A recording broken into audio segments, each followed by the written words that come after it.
Be more grind, rise, shine through the struggle. Black dollar circulate, flexing muscle. Politics and biz building walls like bricks.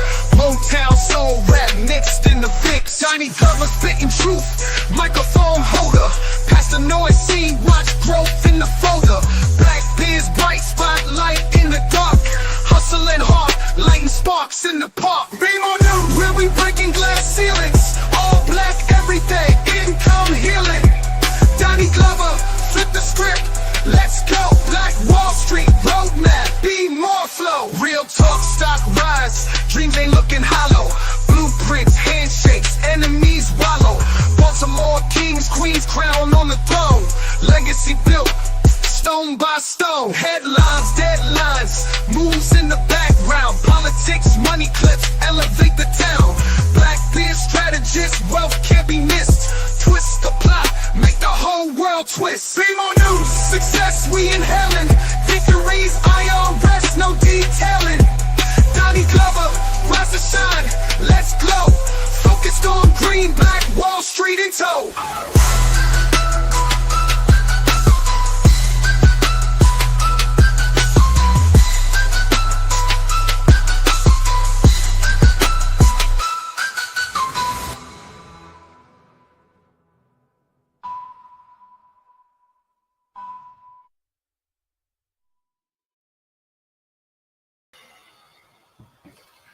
First name's Donnie, last name's Glover. In it to win it for the long haul, baby. Very important show tonight. We've been blessed to have a legend in the building, the one and only Topcatz. And we've been talking about indigenous history for a long time here. I remember first learning about some of the things that have come about. And it's really caused me to piece things together. The things we were told as children, grandma, Native American, great-grandfather. And then you start looking into the mirror, into your own story. And you remember what your grandmother said, what your great-grandfather said. And things start being revealed to you. One brother, Horace, came on the show and talked about how the ancestors were speaking to him. I feel that way when I go to New Orleans. I feel it's more than what you see. It's like you feel the ancestors calling you,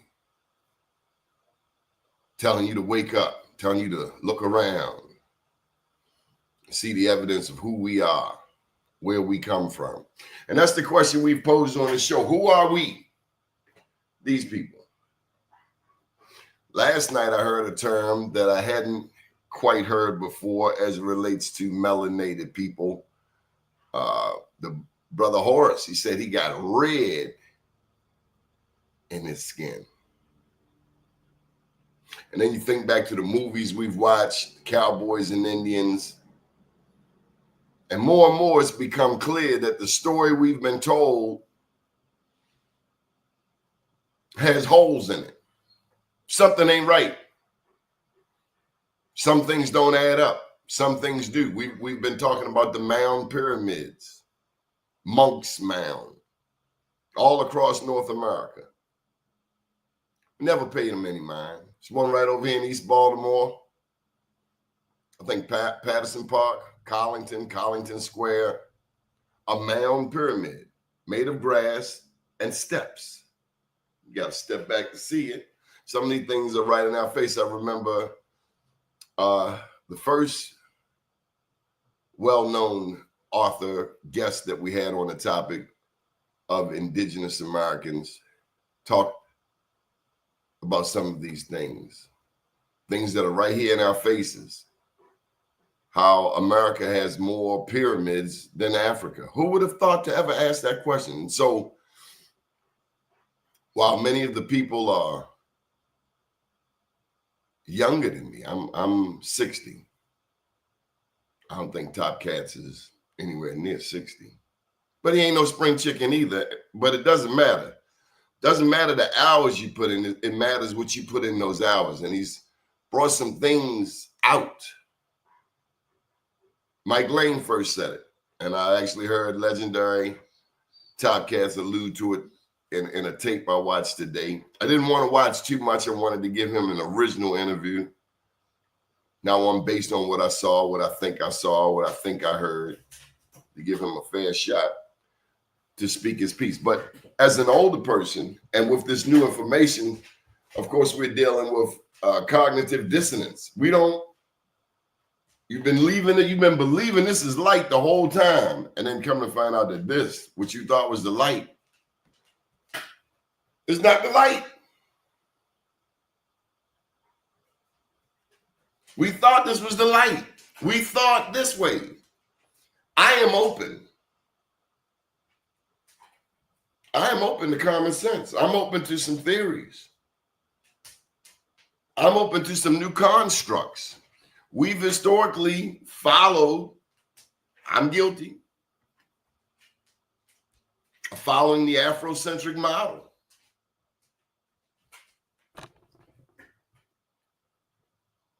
With Africa at the center of the world.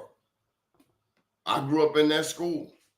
I grew up thinking that Marcus Garvey, W.B. Du Bois, J.A. Rogers, Dr. Ben Yakinen, Dr. Ivan Van Sertima, Tony Browder, thinking those scholars were speaking the same truth. We're speaking my truth. We're speaking the truth of my people. Topcatz raises questions. Who are we? Are we Moors? Are we Hebrew Israelites? Are we indigenous? Are we all three? Are we something else? Couple of people, just giving it to you. Some people brought in some intergalactical stuff. Lo and behold, just before the show, I was watching a little bit of, in between my homework, of course, of Ice Cube in War of the Worlds. Kind of took me to the mindset of Avatar. We're so dependent on electricity, on the power grid, nowadays on computers. Can you imagine all of that just being taken away in a swoop? No electronics, no computer, no cell phone, having to live off the land like our ancestors. There's a series on Apple TV, C. Whole 2 million people or so, whatever's left of humanity, and none of them can see. Well, most of them can't see. People who can see are a scourge, are different. And it just gets you to thinking, one, how much we need to be grateful for, and two, how much we just don't know. When you look at South America, it fits right up into Africa, right up to the west coast of Africa. For me, that seems like there was one landmass one time. And if there were people on both, when they split, then they cousins. I don't know, it just makes sense to me. I'm going to try to catch up with, I guess, Legendary Topcatz. This is your show. We're here. He gave me some pause. I need to run and get some cream for my coffee. I wouldn't have been too much good without my coffee. I'd have had to make it. But I get the impression this is going to be a powerful show. We've talked about all ready for you, big brother. So we've talked about the history, and now we're going to be educated some more to learn more about who we are, what we are, and we are honored to present to you the legendary Big Chief Topcatz. And although Mike Lane and I did have come to some differences, what have you, we are honored to have you, man. How you doing? Peace. What's up with it, OG? Man, we are honored to have you. You got so many fans here, man. You got fans all over the world. Turn up, man. I'm humble. I'm blessed. Yeah, all praise to the ancestors. All praises to the ancestors. Hey, look, I really didn't know how to prepare because I wanted to be fair. I am a journalist, but I'm a student too, and I'm open to learn. I only watched the opening just to get a sense. Are you and Jabari? Okay. So I only watched the first 20 minutes or so. And what I don't think he gave you was a fair chance.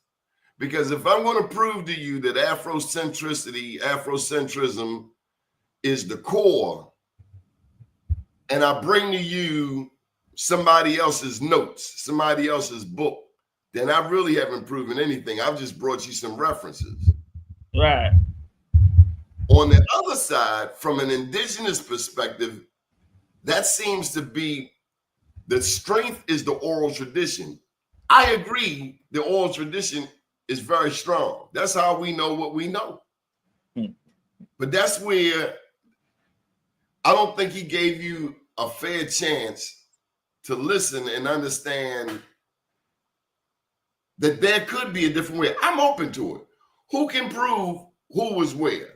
Maybe it did start here in Africa. I mean, in America. Yeah.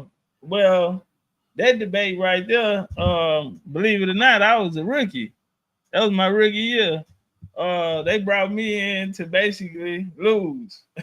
You know, I'm a big boxing fan. That's why I had transitioned from the boxing where I'm over here. So psychological warfare and, you know, setting up and understanding opponents' strengths and weaknesses.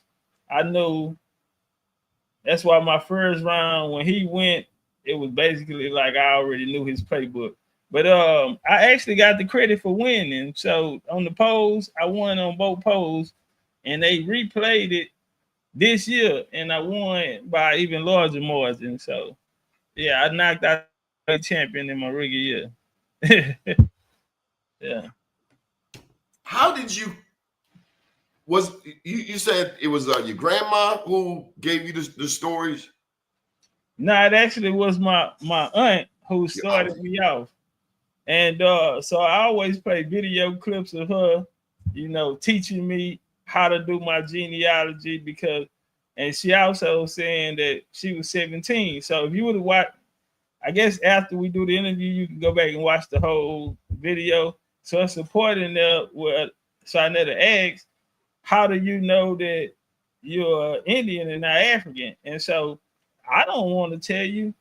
I let my aunt speak, and she said she was 17 years old when her grandmother made her go into the family cemetery, write down the names, and gave her the notes. She still had the notes today, and she's in her 70s. She almost 70 years old.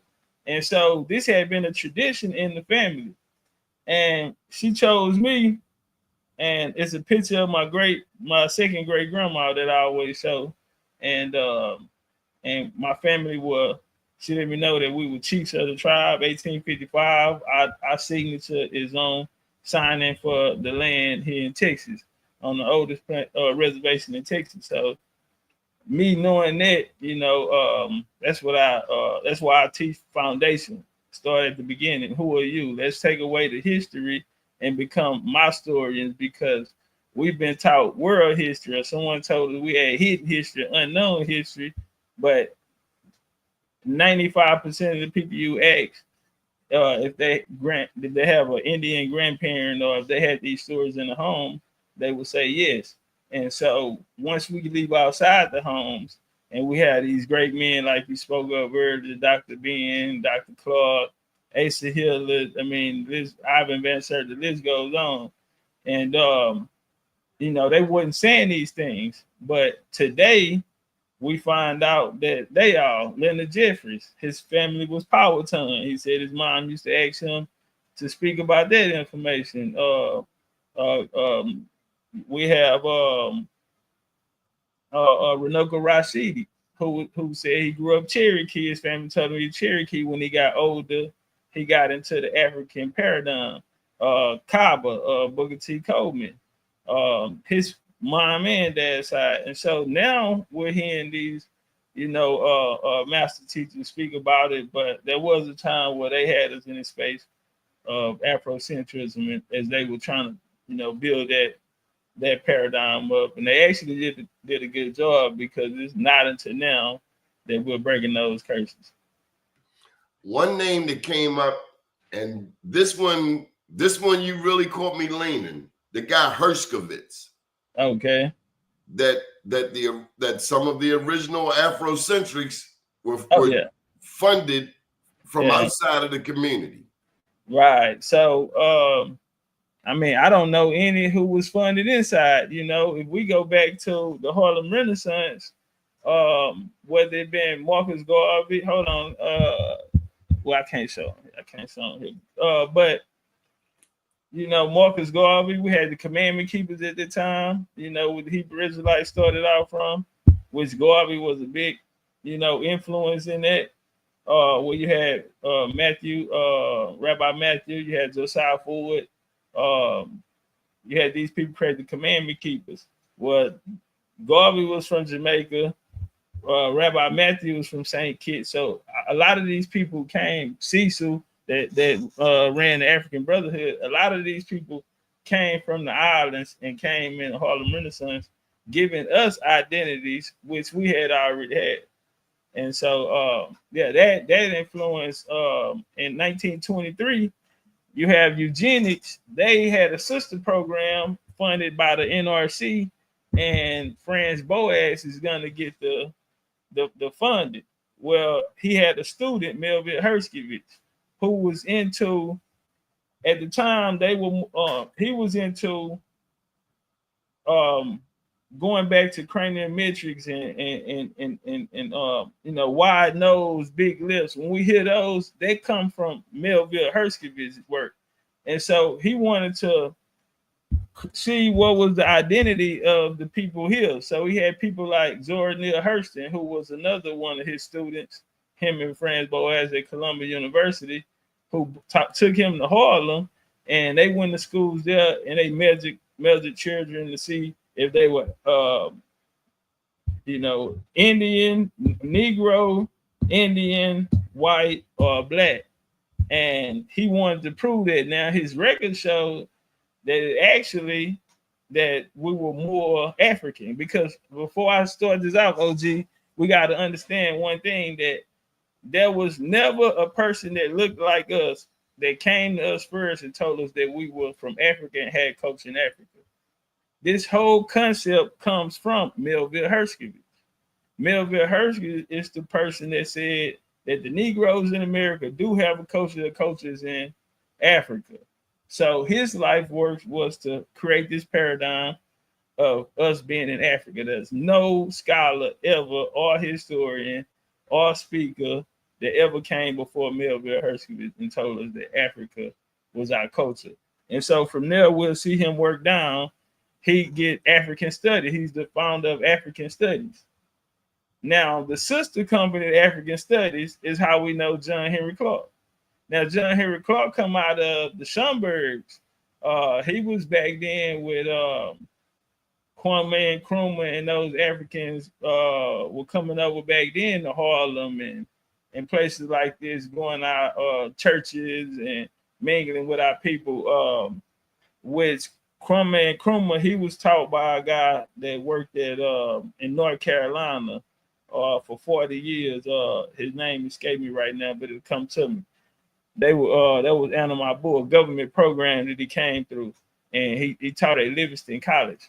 But in John Henry Clark and Linda Jeffries created a sister company to African Studies, and this is during the student movement. They said that people that they wanted to tell their own story, they didn't want YT people telling African stories, and so that's what they in 1969 in a newspaper article in New York Times. It's called Back to Africa in Spirit, OG, and that is from Dr. John Henry Clark, who says he learned from Garvey and those before him who wanted to physically move the people through repatriation. We go back to the Sierra Leone Company, the ACS, American Colonization Society. Even when they didn't get business, they used Henry Highland Gardner to create the African Colonization Society. Same company, they just put a black face on it, like African Studies did with Dr. John Henry Clark, to make us accept it, feel like our people can get us to accept it. So we come up into 1860. He learned from Garvey and them, who physically wanted to move move us. He said he'll go back to Africa in spirit, which means that you keep our bodies in America, but they wanted to take our minds psychologically and into Africa, and that's where they created the Afrocentrism paradigm. That was 1969. So one of the things you mentioned, I heard the name come up, James Fortin. Yeah, shout out James Fortin. Now he had a son, James Fortin. He had a sale company, to my understanding, in Philadelphia. Right. He was not enslaved. He was a free man. Great person. He was one of the he was the richest black man in Philadelphia. Man. Yeah, there you go. Yeah. Now James Fortin had a son. Now James Fortin was an American patriot, to my understanding. Right. His son wanted to go to Africa, and James Fortin said, "Hell no, we right here. This our land." Okay, now, okay, you mean Paul Cuffey? Now they all ran in the same circle. Now Paul Cuffey have a son, Paul Cuffey Jr. His family was Wampanoag Indians, and so it was Paul Cuffey Jr. Same story though, richest man in his day. He come out of Cuddy Hunt. His real name is Captain Paul Slocum. They call him Paul Cuffey. They said his daddy came from Africa, but he going back and forth to Africa, driving boats, building boats, teaching people in Martha's Vineyard how to build, should build. He was an excellent welder. I just came from Connecticut, the largest maritime museum in the world in the U.S. And you know, I got some good history over there. Also, I got the records of him from Martha's Vineyard as well. So, but yeah, you meant Paul Cuffey. Now, James Fortin was also with them. Now, the things you said, he was wealthy. He did have a lot of money inside of Philadelphia. And he had two daughters, Harriet and what was the other one named? Because they ended up going down south to teach in the Penn School in the Port Royal expedition in 1865 after the Civil War, after they occupied the lands in the Sea Islands of South Carolina. Yeah, his daughters went down there.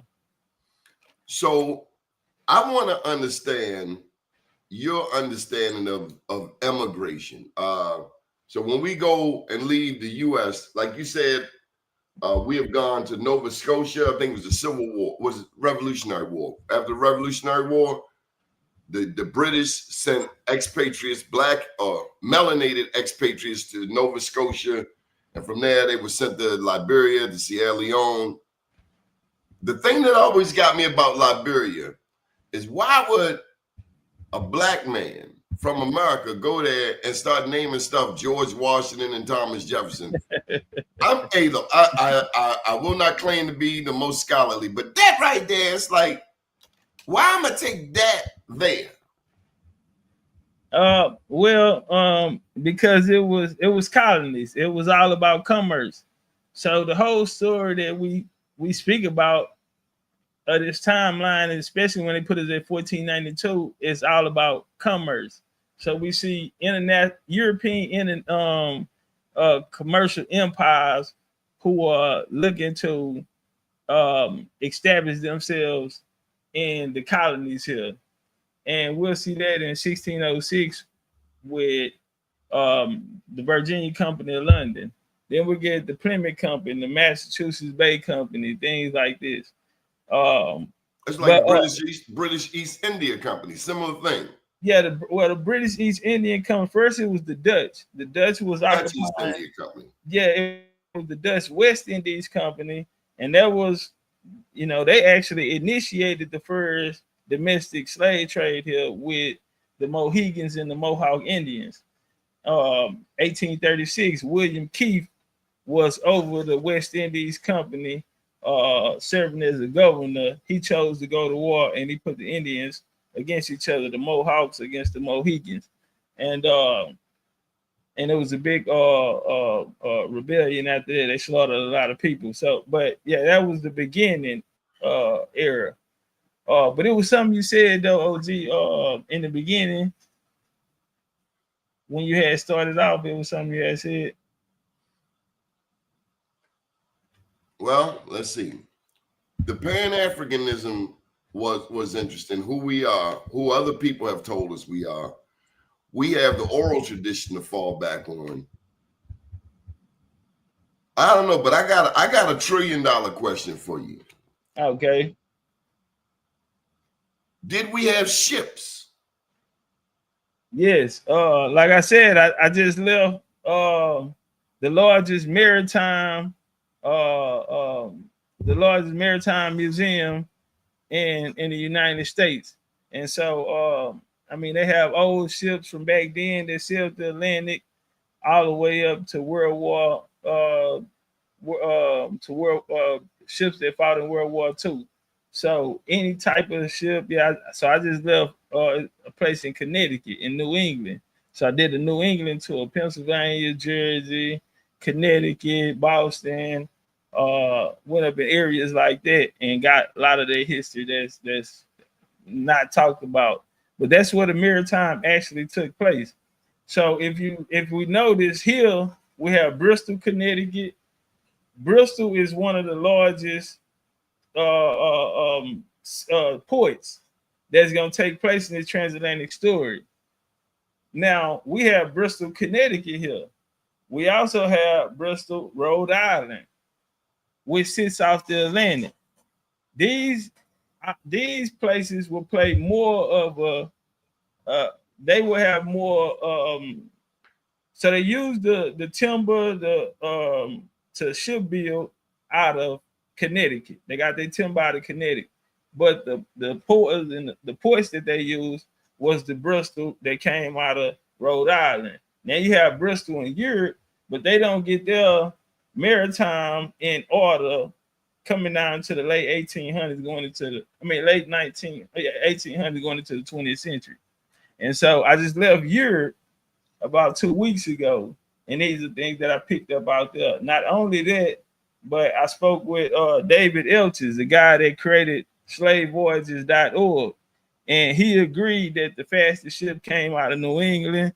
The maritime and shipbuilding in America would far preceded any other in the world, and that a lot of the manufacturers and warehouses actually did come up from the upper colonies, what we call today New England.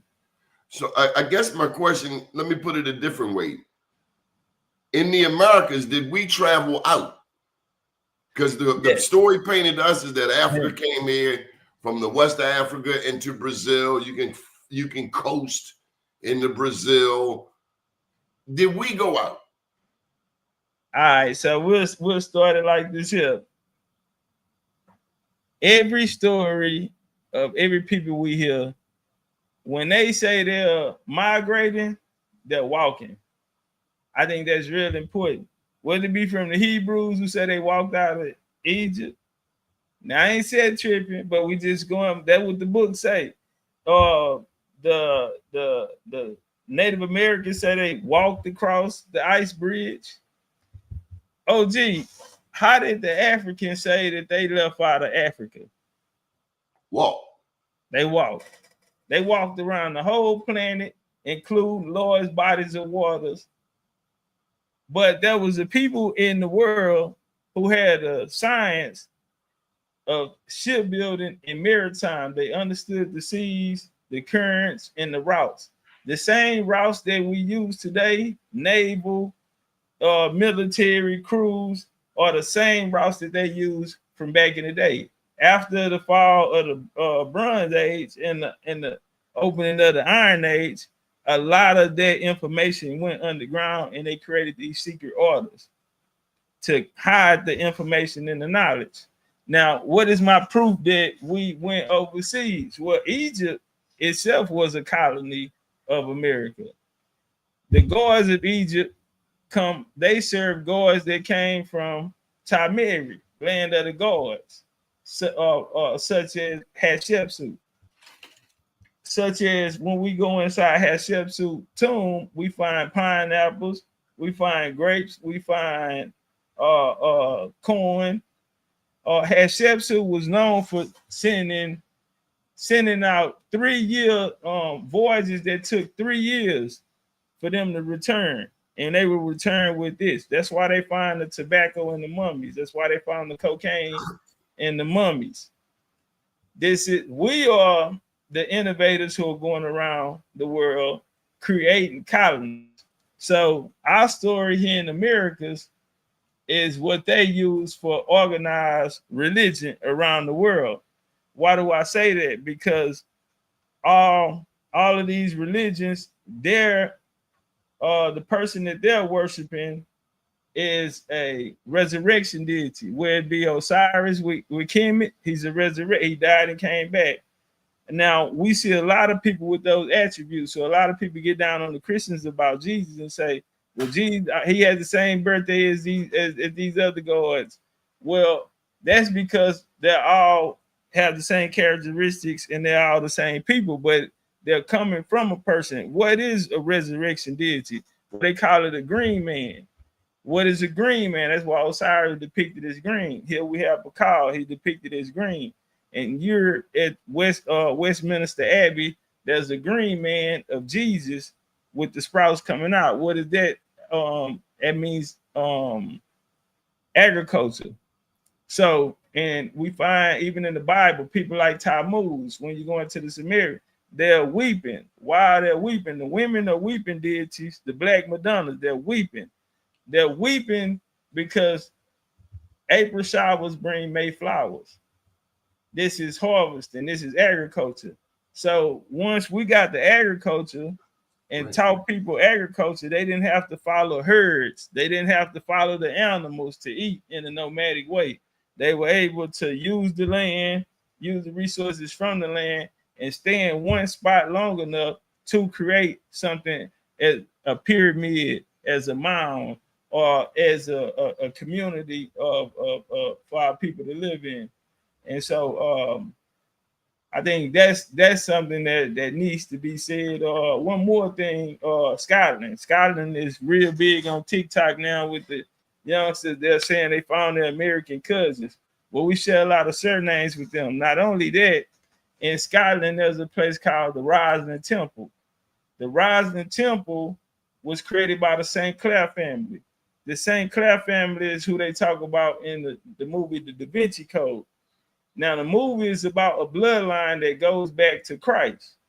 They're saying that Christ is a real figure. Now, the St. Clairs, Hughes de Payne's, the first Knight of Templar, Grand Master of the Knights of Templar, is going to settle in Scotland. He's going to marry into the St. Clair family.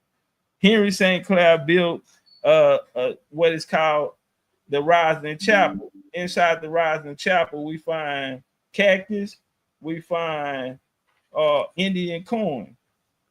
And also, he's known to take a voyage to Canada. Now, the Templar flag and the Mi'kmaq Indians' war flag are identical.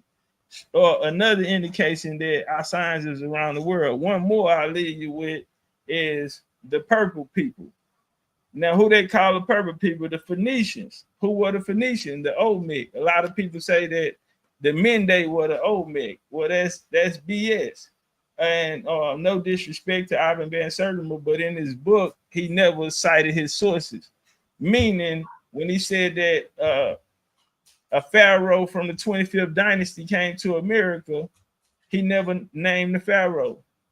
When he said Abu Bakr left from Timbuktu and came here with 300 ships, no one never told us where they went.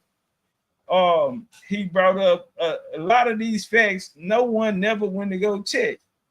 I checked, and we have no receipts on them.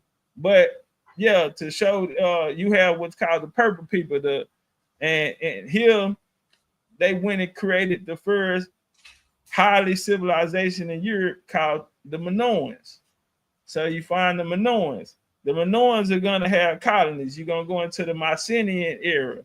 And then you're going to go into what's called the Greek area. But you have these Phoenician colonies such as Tyre, Blows. These are the people who Egypt are outsourcing their greatness for. They're using them for their naval powers. They're using them for their wood to build their coffins, their papyrus. So the people that saying the metal netter and they were the first to write, well, you had to get papyrus from people out of Byblos. You have Tyre, that's where Europea comes from, where Europe gets her name. So these things, well, they're known as the purple people. This purple dye is also found in the Americas and commonly used by the Mayans. Is this indigo? Not the indigo. The indigo will serve a different purpose. And you'll have the Mingos coming to South Carolina and take over that trade, which would be Huguenots. That'll be later in the 1700s. But you also have Mayan blue. The Mayan blue that they mined out of Georgia and took back to the Yucatan, because the migration doesn't come from Mexico or the Yucatan to here. It comes from the southeastern states, whether it be Texas, Louisiana, Alabama, Mississippi, Georgia, and Florida, and it goes down into the Yucatan. So like they said, corn was cultivated in the Yucatan, but the Yucatan is it's a rainforest. You can't grow. That's why they had to use science to modify the ground for it to be able to grow this. But it originally came out of central Mississippi, and that's where we see the mounds spring up with the triangle from the Denver Mounds to Okmulgee and Macon to Monk's Mound that you've been talking about for a couple shows. Okay, I got a question for you. I've been waiting to ask you this all day, and I mean, it's not that it's not obvious. Do you believe in God? I believe in the higher power. I believe in the creator. That's greater than myself. So yeah, I say yeah. So in from your perspective, religion has been used to pimp us. Yeah, religion is organized and it's intentional. So the allegories and different things. It was. But we had what was called spiritual systems, and we did venerate people. That's what we see, what they call free energy building, old world building that they use as our capital building and different things of this nature. Like the building in Philadelphia, what is it? They said associated with Mother's Day or something, but it's a huge building. I think it's I can't remember what it is. It's an old building. It sits right in the middle of the street. You have to go through the intersect associated with I gotta find my Philly video to bring it up. But these old world buildings, or these free energy buildings that they talk about, these were places that we wanted to venerate or honor. And what happened when the European powers came in, they used the system called fusion. So they used the gods that we already had and found out when they got here that we were already practicing these things. Like the Quiche Mayans got into it with the conquistadors because they had what was called Hun Pu, who in the book of Acts, they said Jesus hung from a tree. Well, Hun Pu, when you look in the book called the Papa Wool, he was hung from a tree and resurrected. And so they saw nothing different in these cultures that they brought. They brought the Virgin Mary. Well, they already had Ixchel, the Mayans. They already had Ixchel, and the Aztec had what is called Tenassi. And they fused those gods together and created Lady Guadalupe. 1536 with Juan Diego, who's also a melanated, she's a melanated deity. I don't know if you can see it. Do I have my picture? Thought I had a picture with me. I don't know what. All right, it's cool. Okay. Here we go. So this is me right here, and this is what they call Lady Guadalupe, but she's Ixchel or Tenassi. The sun, can you see it, OG? No, sir. Okay, it's not showing on your side. Okay. All right, I'll take it down. But yeah, so it's a system called fusion that they went through, and they end up fusing the gods that we already venerated here to fit their organized and create an organized religion from them. One of the things I learned when I was researching Black Wall Street was the connection, the interconnection. I'm in Baltimore. We mid-Atlantic. Some cats in Baltimore don't even want to go to DC. So that's a whole different tribe. They like go there. Baltimore might be more club music, different tribes. Right. But I'm a cat. I go to DC. I love DC. I go to New York, go to wherever. And each tribe has their own rhythm, own music. And I was going somewhere with that. I think I just got sidetracked. How do we bring us together? We Moors, we Hebrew Israelites, we indigenous. We don't know who the hell we are. I do know. Now, they can call God whatever they want, but I know there's a God. I tell you this because I wouldn't have made it to 60 if it weren't something saving me. Because I did everything possible. Yeah. Including to not be right here today. I feel you, OG. I do. How do we bring us together?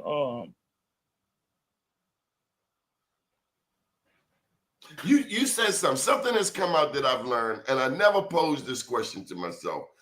It wasn't you I heard it from. Somebody came on, and I appreciate you for bridging us together.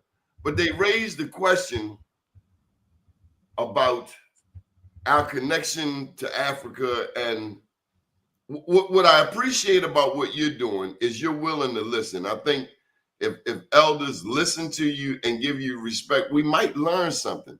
And you have also, to me, without saying, have made it clear that it's okay not to know. But when information comes, be open to it. I can't prove that I'm directly connected to Africa beyond what somebody told me. Yeah, they make you and 12.5 million other people the same. Yeah. That's what we have in common. We don't know. These aren't stories we got from the house. These are stories we got when we got into society. These are the stories we got when we went to these schools. Propaganda that was put on us. 1969, you had, even before then, these people were giving out a lot of money. But it was a brother that was on the show. You had Brother Tavis on. Now, Tavis was on the show with this guy who said in 1969, when he left college at 19 years old, they had took out $10 million and they were giving out grants to these young students to go back and basically Africanize their communities. So he got $70,000 grant. Don't owe nobody no money, but you just go back and teach them how I taught you. Push this indoctrination on them. And so we had a lot of that. And I spoke with Dr. Phil Valentine, and and I spoke to him about them taking the money. And how can y'all tell us that these are our enemies, or that they set forth this when you guys took the money? Y'all had the power to create the curriculums. Y'all created the curriculums, brought it to us as hidden history or our forgotten history. Y'all put all us in one pot under the black term as they allied. Judge Joe Brown told me he was there when they coined the term black. They voted on black. He was there. Nation of Islam, it's a few other people. He was there when the Pan-Africans came in the 1970s and wanted to link the black movement up with the Pan-African movement because they were two separate entities at the time. These type of things where people intentionally knew what they were doing, but they were being paid. Yeah, they've been paid a lot of money. I know the question. The question has been raised. What did we get from Africa? And let me tell you, I sat in my room looking at the walls. I never thought of that question. I never thought of that. I think of a lot of things. I never thought of that question. It made me think, to say the least. It made me think, other than intrinsically, And that's where me and the young man Mike kind of got us straight. He said, "What did Africa ever do for you?" And I had to think about it. Now we think in our modern 21st century mind that we get our dance, our rhythm, our swag, our music. I did want to ask you who your favorite rapper is, but we and now I gotta think, I gotta be willing to accept that funk, the blues, is more American than we really realize. Because I'm thinking music back then, they had what? String instruments, maybe the drums. We had trumpets. We had everything we have right now. If we can go back to the walls of the Mayans and we see them playing trumpets, we see them playing saxophones and these instruments, flutes and things of this nature back then. So that culture right there is our ancestors left it on the wall. You know, today in the South we have something called Battle of the Band. That's really popular. Yeah, Battle of the Band. HBCUs. They turn it up, and they really and so that's our culture.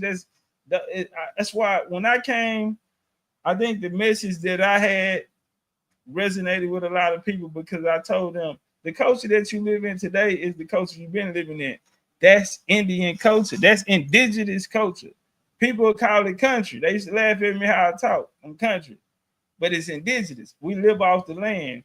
We own our land. We got land in our family since 1836 with a historical marker on it. 37 with a historical marker from Texas on it because Texas was created 1836. So, and we were pillars in that. South Carolina, we have a monument. East Side DeKalb, in Atlanta, we have a monument. So our family still have a lot of this land in our family today. We have these family cemeteries that's old, and this land been in our family over 200 years. I play a tape of my auntie always talking about doing the land session, transferring the land from one generation to the next. We hadn't had one over 100 years, and so they were trying to take the property, and they made her go back 6 generations, the state of Louisiana, because they feel like us as people that look like us don't know our family or history. But again, like I told you, her grandma had her at 17. It's been ordered. She was taught. Her great grandma was taught that way, and so she gave it to her, and everyone passes it down. Some kind of way the ball got in my hand, and I wanted a touchdown. I wanted to score. Yeah. So we find out on this show about Walter Plecker. I learned that all my life, I'm 60, one drop rule. 1924. Back to what I was thinking at 20, 30 years old. Yeah, boy, one drop of black blood, I'm black. You're, but it's so much deeper than that. Oh, yeah. A lot of things happened there in 1924. You had the Racial Integrity Act, and that's the one drop. What Walter Plecker did affected those that were just in his, because he was over the Virginia vital certificate. So if you were inside of Virginia at that time, and then plus he went after targeted families. So it didn't involve everyone. Now we do get the Jordan case where they say all in Virginia, where they say all non-reservational Indians are classified as Negro. Now we do have that, but with Walter Plecker, that was 1924. He ran with some people called the what was they? The White League, and this is one of the guys, a guy named Ernest Seville Cox. He's the guy that wrote a book called White America. He wanted to repatriate Negroes from America to Africa. And in his book, White America, he said there will arise a Moses of the Negro race who will lead them to the land of freedom, meaning from America to Africa. Guess who that was? I'm scared to ask. Marcus, who they call him Moses. Messiah God. That's where the Messiah. They called him Moses. Yeah, that's why they called him Moses. You saying he was duped? Nah, he wasn't duped. He knew exactly what he was doing. Marcus Garvey ran.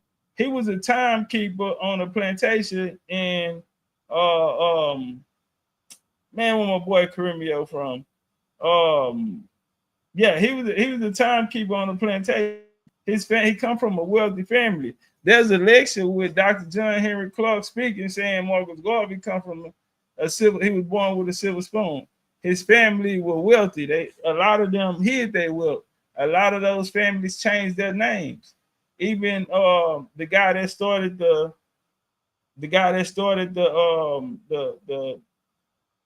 Pan African Conference in 1897, Henry Sylvester Williams.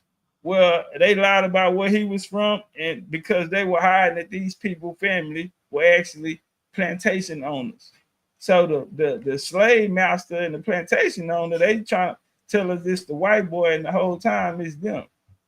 The slave master looked exactly like them. The king of these places looked exactly like them. Facts. So yeah, no white boy ain't did nothing. Prove it. What's his name? And can't none of them tell us. And they so yeah. I'm bad. My bad. I'm bad. No, you're doing great. I gotta go to something. And some people, if you're watching the show, we have the legendary Big Chief Topcatz. And this is a question. You think I've asked some questions that are important to me? I'm just gonna go straight to it. When I watched your presentation, and a lot of us, we struggle with it, the whole Jesus thing. When we look at what the church, because one of the entities you go into is the Amish. And there's some of us, the Amish were good, they were nice, they weren't as bad. But I'm looking at how Christianity, and you ripped Richard Allen a whole new hind parts. I love God, but we have been played. They have played with our minds, our psyches, our souls, our spirits. Tell me about this Jesus thing. How did they use the church is used so diabolically on our community to reshape our thinking? Help me out. What do you think of the church? Okay. And do you like some good gospel music? I want to know, have you ever had some good gospel music, some good old soul food, and went to sleep? I say this right here. The best naturally born, gifted singers that represent, I'm talking about the sound, the vibration that represents this America, this land we stand on. You're gonna find them groomed out of the church. If they ain't come out the church, I don't want to hear it. Yeah, especially we talking about country soul, we talking about blues, we talking about, if they ain't come out the church, I don't want to hear it. You hear me, OG? I don't even want to hear it. Cause that's where the culture, see, a lot of people, they feel like, oh, they took things or they gave us. Nah, man. That's us. That's soul. Ain't nothing like, man, real. Let's go back to man, from Aretha and them to man. I thought you was gonna start with like Mahalia Jackson. That's who I was thinking of. I'm singing of the song that will become heaven. Yeah, I was thinking of that, Mahalia Jackson. But you're saying beyond the music, the vibration. Tell me about the vibration. Well, right now, the vibration that's moving the world on this indigenous is the Southern soul, the renaissance of the Southern soul. Something that us in the, as country folk, we practice for as trail ride, for as line dancing, and that's, you going from the Carolinas, you going to Mississippi, Alabama, Tennessee. I mean, you can name it. Everybody know how to swing out. They know how to 1-2 step. And this was our culture. If you go back to the cowboy era, that's what they did. If we go back to the Harlem Renaissance. You see them dressed in the feathers at the Cotton Club, and they're spinning around, and they're and they spinning, and you bringing it in. You know, the kid and play even with the leg lock and all of that. These things, and we did the couple dances, and these are the things they imitate at the powwows today. But that directly come from our culture, and so today with everyone boots on the ground and they stumping OG, and the earth is responding. A lot of people are looking for their family and their genealogy right now. They're saying their ancestor's name. So this re-emerging in this motion that we're getting right now, this is spiritual, and it's coming back through Southern soul, where you have hip hop and the drill culture, the black culture, the culture that they created for us, molded for us to fill in. Now we got all that violence. Now they coming with this love music that just make you feel happy, make you want to dance. You feel it in your soul. I'm in quick story for our land. I'm in Jamaica this year, and they was doing karaoke. And so the guy said, all right, this is the last song, we leaving. He played Boys to Me and End of the Road. So I go up and I asked him, did he know the song Boots on the Ground? I tipped him, shook his hand, walked off. He turned it on. The whole place went crazy. And I just wanted to check. I said 5, 4, 3, 2, 1. And even the Jamaicans knew the dance. Even they was in it. And it looked like the scene in Sinners. Blew the roof out of the place. Yeah, but that's that culture that's sweeping, and it's a spiritual one. And it's an ancestor, because a lot of things are happening for this paradigm that's coming of us claiming, and some of us reclaiming our indigenous birthright here. The most important question I could ask you is, how do we got 70% single mother households. We also struggle with mass incarceration. America is 5% of the world's population, but has 25% of the people behind the walls. I know where I live at, 21217 in Baltimore, most of the people returning from prison come back to my zip code. Texas, Louisiana, Mississippi, we got a similar demon, mass incarceration. 30% of people in state prisons, black man, melanated man. In federal prison, 40%. And we're only 15, 20%, what have you, of the population. How do we get back to where we need to get? Foundation. My message was to get the doctrines out and us go back home. Everyone start over. Malcolm said something powerful. He said, when you come in, leave your religion at the door.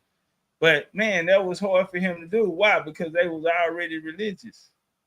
So we need a system that you can keep everything that's about yourself, but you can still find a common ground. So what I did was, okay, I'm not really worried about what you believe or what God you praise, or where you at in your journey. My question to you is, how much do you know about yourself? Do you know who your great grandparents are? Do you know where your family migrations come from? So how far back in your genealogy did any of your family fight in the Civil War? Do you have veterans in your family? Anybody made contributions? You could tell me world history. We studied under these scholars 20, 30 years. They told us all the books to buy. All of us bought these books, but we still are missing the centerpiece, and that's who we are. So through that, by showing people the power of going back in their genealogy and learning their story, their family lineage, and them having the story, that has empowered people more.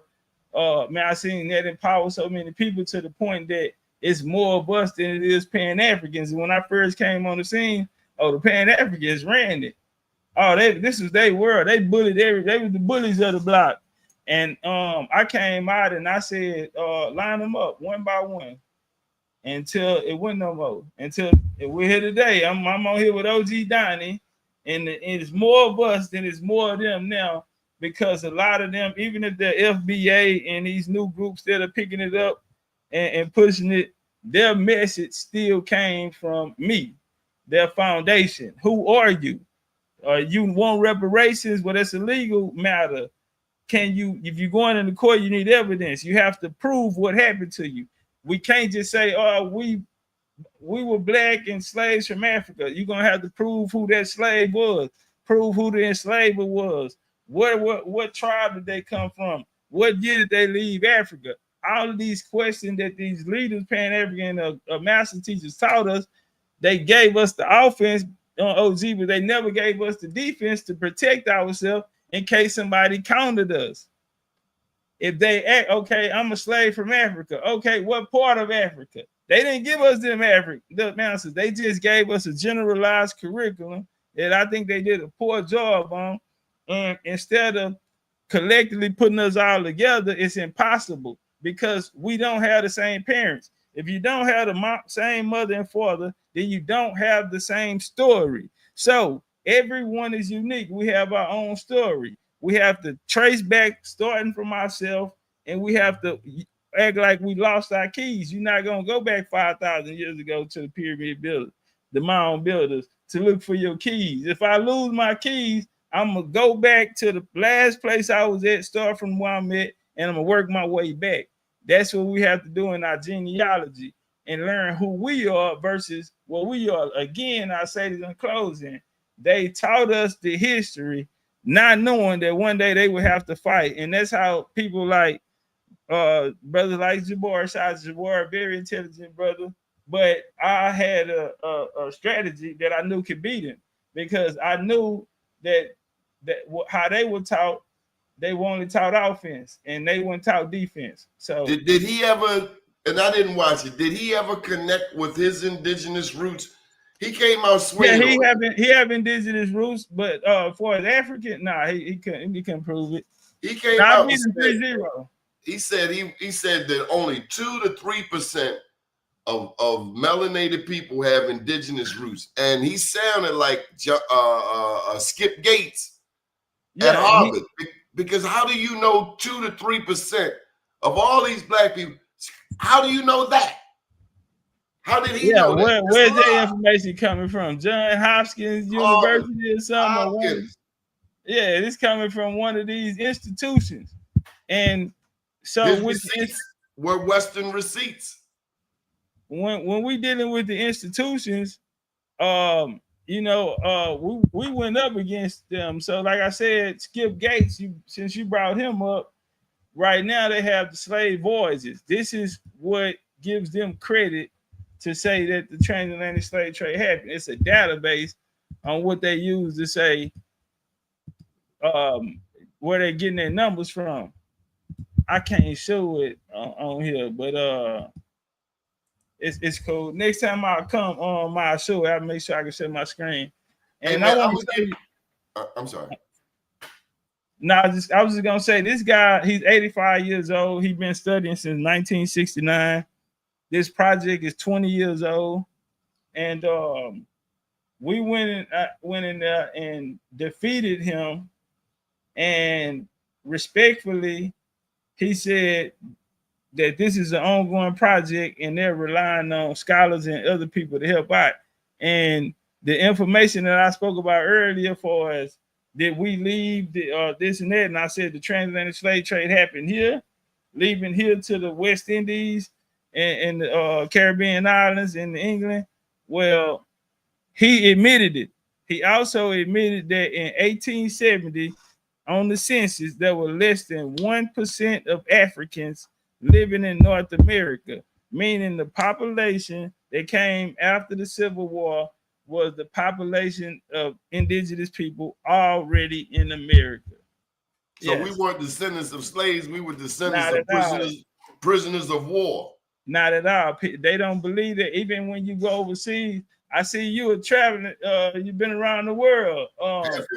That's one of my things too. I heard a famous quote.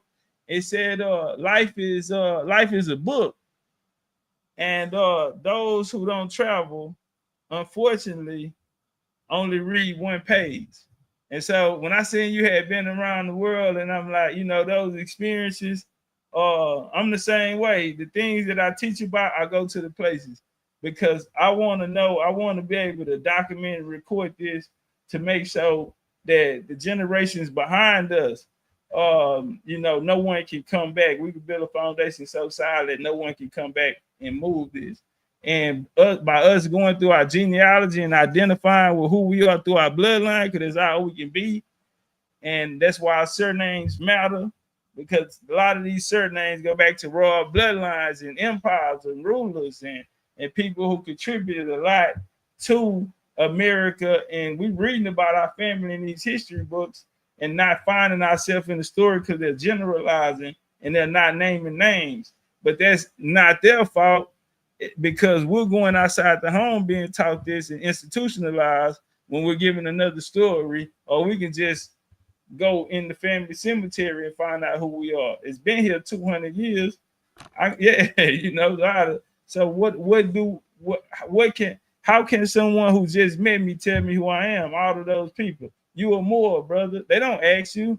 You a Hebrew. You from the 12 tribe. They don't ask you who you are. You're African. If you this color, then you're African. All of these are doctrines who came to give us an identity when we had already got one at home when we came to the age of understanding.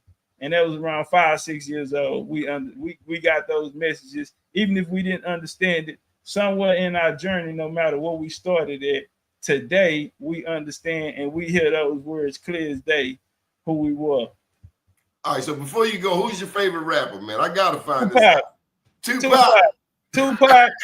Tupac, Scarface, and DMX. That's my top three. Oh, you got the X-Man. X gonna give it to you, my man. I love me some X.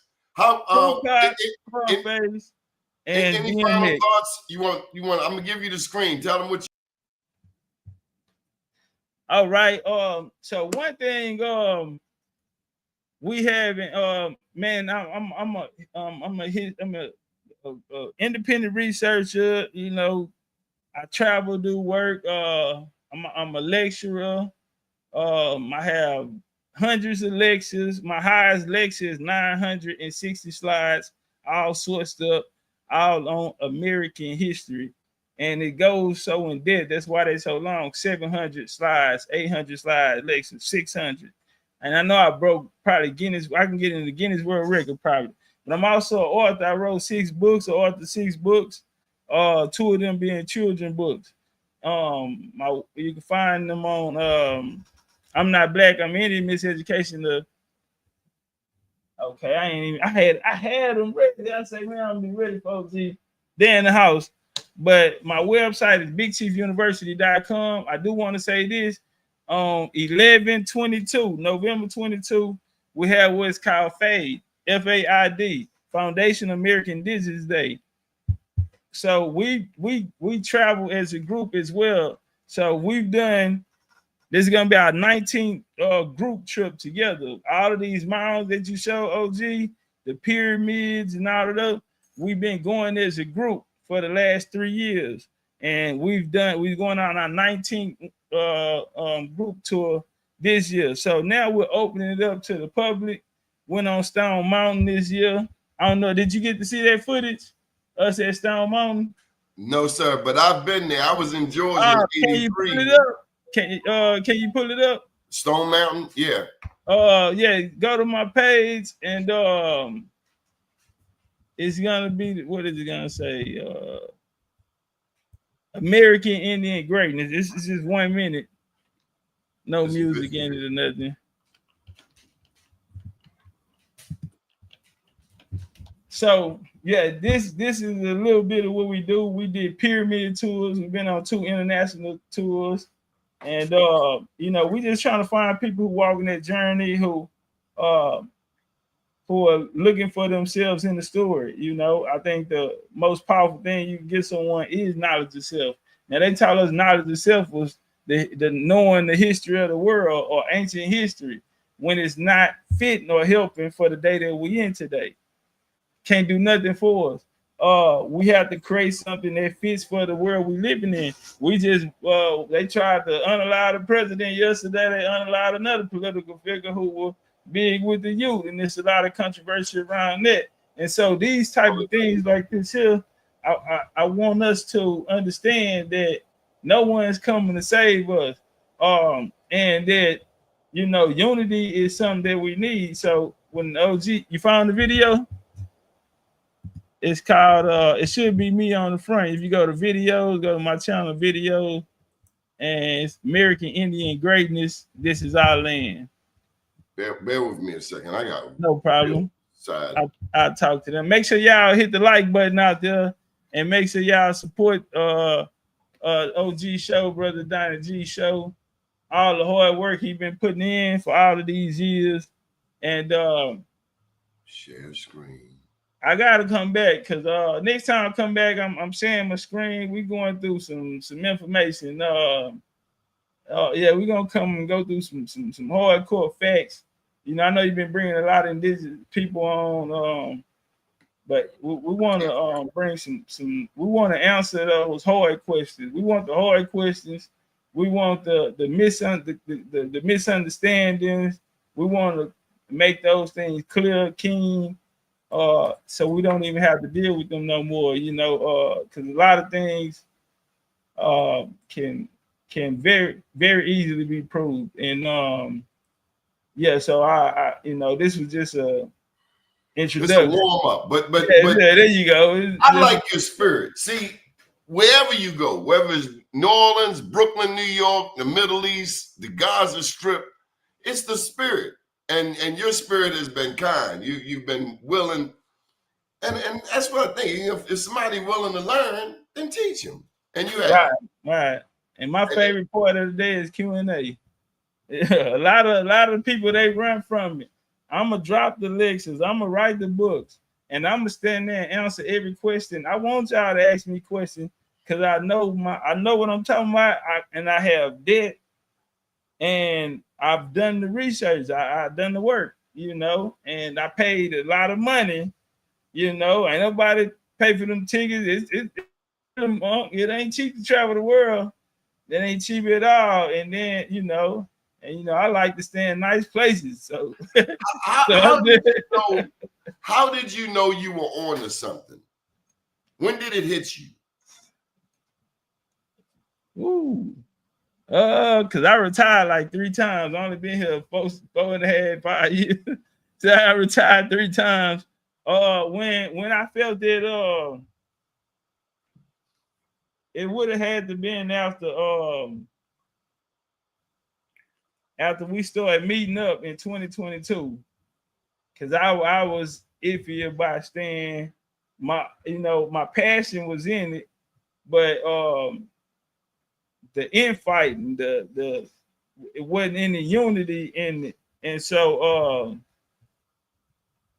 I left the street game, because I ain't want to die with a broken heart. And then I come here and it's the same behavior patterns, and I'm saying I'm too valuable, and my time is too. I'm taking away from time on things I could be putting my energy in. If this is what it's gonna be, because I didn't come here for that. You know, we came here to reach the people and be on a higher vibration and understanding, because that's what it's gonna take. Because we got everyone against us, especially as an Indian at that time. And when I seen nobody wanted to fight, it was a day everybody was like, I'm gone, I'm leaving. And I was there, OG, and I said, damn, everybody left. I'm in here by myself. I'm like, I can't leave. I ain't got nowhere to go. So no matter how big, no matter how many letters behind their name, no matter who come around their corner and they want some smoke about the Indian topic, they was gonna have to go through me. And so Did you come across this guy, Chief John Horse, down in Florida? Yeah. Shout out to Chief John Horse, Juan Caballo. Yeah, Juan Caballo, that's my hero. Is that okay?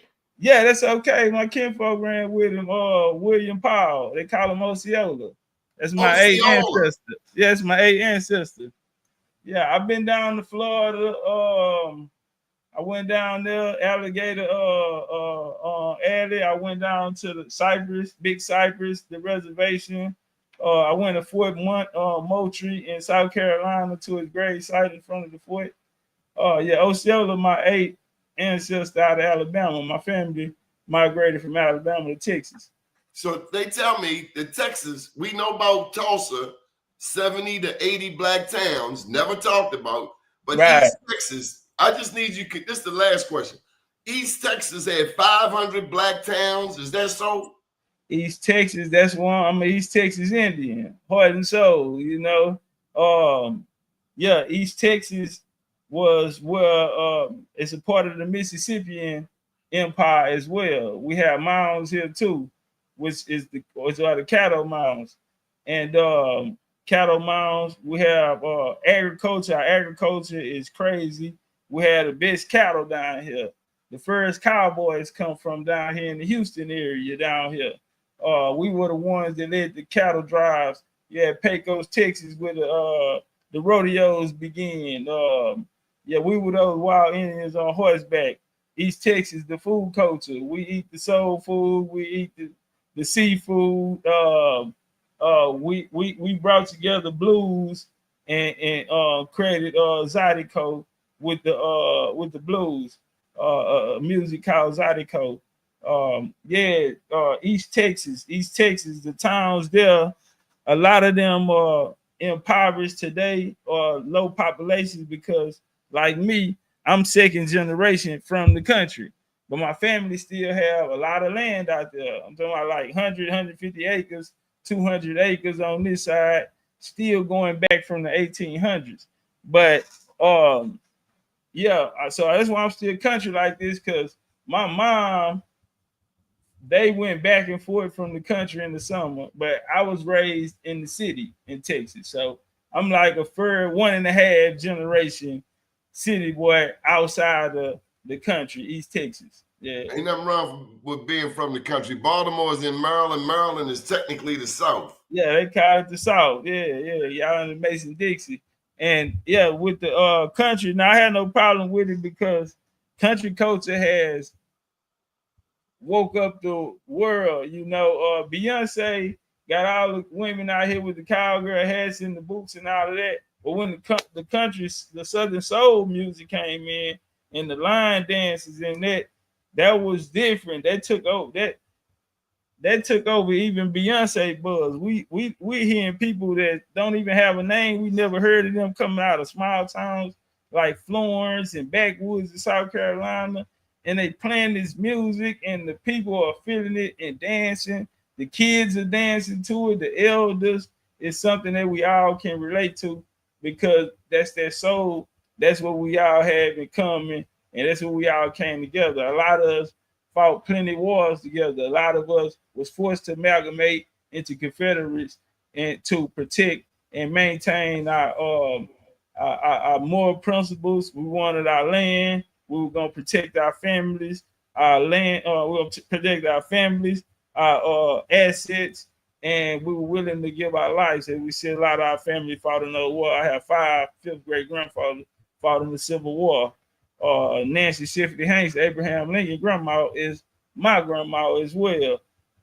So yeah, these type of things. My family being the chief down in the Texas Revolution at that time, which is noted in Commerce County, Shepherd County, and and even on the site of the Indian website, these types of things. But I'm an East Texas Indian. And you say you coming down? You gonna see if you can come down November? Man, I'm coming through that November 22nd. I got to come. I got to bring you a Black Wall Street Award if you won't be offended. We got to bring it. Man. I am proud of you. Thank you for taking this show to another level. Thank you for being a human being. But also thank you for teaching us about our indigenous, autochthonous, natural roots. Appreciate you, OG, and I'm here for you anytime. Just give me, I'm 1 phone call away. Yes, sir. Thank you, big brother. All right, thank you. Good evening, world.